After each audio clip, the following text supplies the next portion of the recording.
Hi everyone, it's Melinda Jennison here from Streamline Property Buyers. Today I want to talk about something that almost every buyer does and almost every buyer misunderstands, and that is relying solely on property data when making a buying decision. Now don't get me wrong, property market data is incredibly useful. We use Brisbane property market data every single day inside our business here at Streamline Property Buyers. But here's the truth. Data informs decisions, but it does not make the decisions for you. And if you rely on property data online without understanding its limitations, you can make some very costly assumptions. So today I want to walk you through the most common property market indicators and metrics that people rely upon, the limitations of property data, and why Brisbane property investment decision making requires more than just the spreadsheets themselves. So let's start first of all with median price data. Median property price data gets quoted everywhere. It's in the media, it's on the property portals, and it's in all of the research reports. But most people misunderstand what the median actually represents. The median isn't the average, it's simply the middle number when you line up all of the sales from the lowest through to the highest. So it does sound simple, but here's where it becomes a little bit problematic in relation to property. Let's say in a Brisbane suburb, you have renovated homes with uninterrupted city views alongside basic post-war homes. You might have properties that are in flood zones, and you might have premium architect-designed homes all within the same location. If several premium homes sell within a single month, the median will absolutely shoot up. But if more lower quality stock sells in the next month, the median value will drop. So the question to ask is, did the market actually move?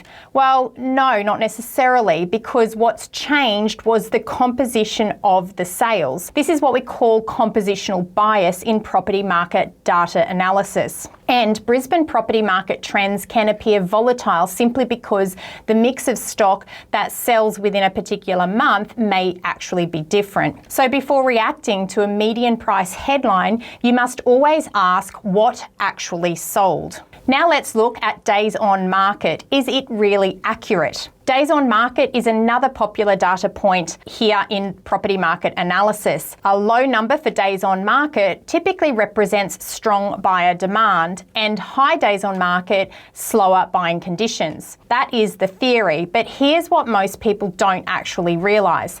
There's no single national standard for recording days on market in national property data. So some agents actually count days until contract, others count days to unconditional. What about off-market sales? They're often excluded from this transaction number. And what about relisted properties? They could be double counted. What about when sellers switch agents? This often resets the clock on this number. Whereas our on-the-ground experience across Brisbane, what we see happening in real time doesn't always align with the property data online reports later. So again, interpreting property market data correctly means understanding how it's actually recorded. Now let's explore vacancy rates and rental yields. Investors constantly reference the rental yield and the vacancy rate when they're actually making a buying decision. And yes, rental yield and vacancy rate analytics can provide useful signals, but they also come with significant limitations. The vacancy rate is simply the percentage of rental properties sitting vacant at a particular point in time. But here is the catch.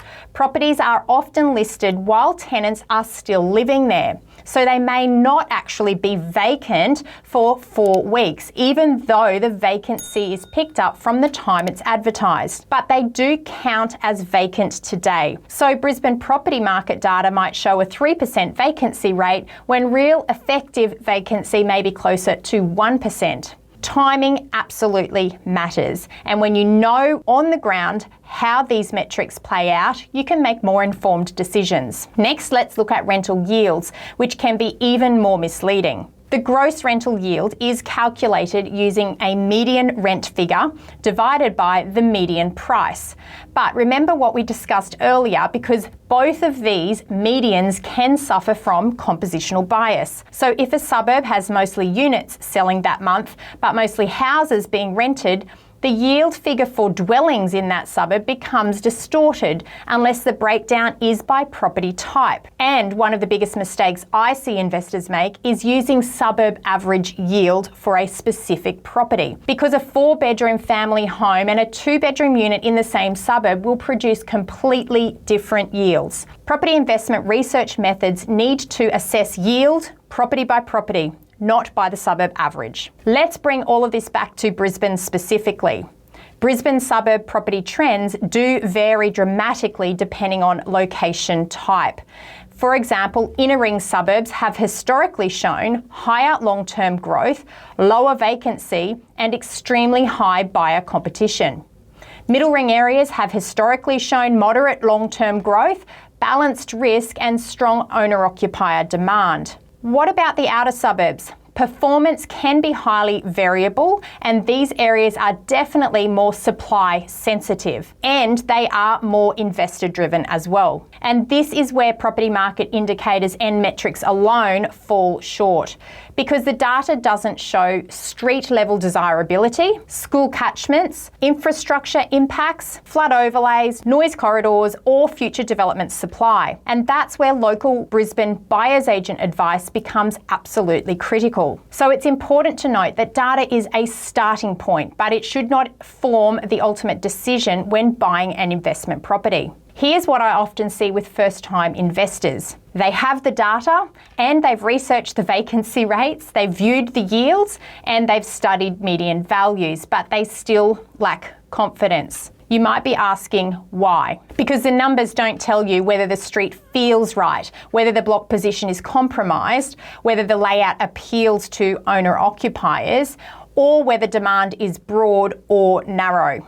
Property market data analysis is incredibly helpful for shortlisting areas, but once you're down to specific suburbs, and certainly once you're down to assessing a specific property, local knowledge carries a very strong weighting. And here is a simple property data interpretation checklist. Before relying on any property data Australia-wide, ask yourself these questions.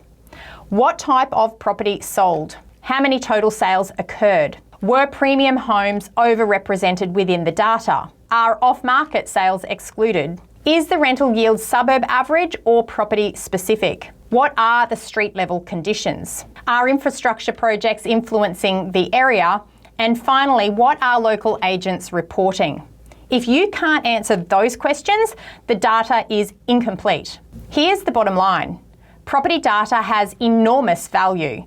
It helps to identify target suburbs, it highlights macro trends, and it provides objective benchmarks. But it also has its limitations. It can be statistically distorted, it can also be incomplete, and it can lag real-time conditions. Most importantly though, it cannot assess an individual property's quality. The best property investment decision making happens when data informs the decision, but strategy guides it. But more importantly, local knowledge confirms it. At Streamline Property Buyers, we absolutely use Brisbane property market data, but we go beyond the spreadsheets. We assess the micro market demand, whether the property has owner-occupier appeal, what are the local supply pipelines for other dwellings in that particular location, what are the risk overlays for the specific investment, and what are the property-specific strengths and weaknesses? Because buying well in Brisbane isn't just about growth. It's about buying the right property at the right time in the right location that's aligned with your specific and individual goals. And when strategy, research, and local insight all align, the numbers and the results will follow. If you found this helpful, please subscribe to the channel. And if you'd like clarity around interpreting property market data correctly, especially when selecting an investment property here in Brisbane, feel free to reach out to our team at Streamline Property Buyers. I'll see you in the next episode.